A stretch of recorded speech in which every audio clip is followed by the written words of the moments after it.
Well, Charles had a goal, and it was to be a millionaire. He determined he was going to become a millionaire. And that's not too unusual today, but he lived in the 1920s when $1 million was an enormous sum. Even when he married his wife Esther, he promised her, someday we're going to be millionaires. Then tragedy struck. 1929 rolled around, the Great Depression began. Both Charles and Esther lost their jobs, they mortgaged their home, they lost their car, they used up all their life savings. Charles was absolutely crushed, devastated. He sat around the house depressed until one day he told his wife she just needed to leave him because it was clear they were never going to reach their goal and he'd never amount to anything, so she might as well go find somebody else that could provide better for her than he could. Well, thank goodness, while he was being hopeless, she was being hopeful.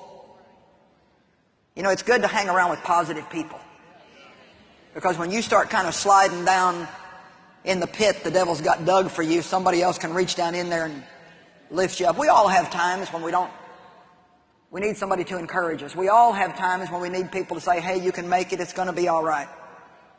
Well, Esther wasn't about to leave. She told Charles, we're going to reach our goal. But she said, every day we need to do something to keep our dream alive. Keep it alive, Charles said. Well, it's dead. We've already failed. Esther refused to believe it. She suggested that every night they take some time to discuss what they would do when they reached their goal of being millionaires. They began doing that each night after dinner. Soon Charles came up with the idea of creating play money. He said, we don't have any real money. Let's make some play money. Something quite appealing since money was so scarce in those days. So he sat around with lots of time now and lots of easy money because he made it all himself, and he played with it. And he and his wife pretended to buy things like houses, property, and other buildings. So they finally turned it into a full-fledged game with board, dice, cards, little houses, and hotels. You guessed it, that was the beginning of a game you probably have in your closet right now called Monopoly.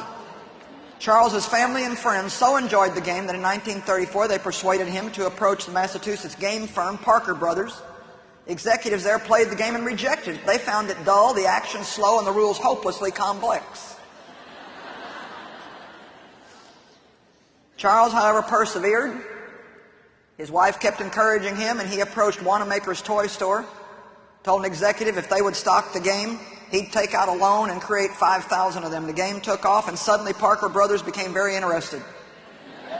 They replayed the game, and this time they found out that it was imaginative, fast-paced, and surprisingly easy to master. Isn't it amazing when you're on the upswing how everybody wants to get on your train? The game was copyrighted in 1935, and you guessed it, they sold it to Parker Brothers for $1 million.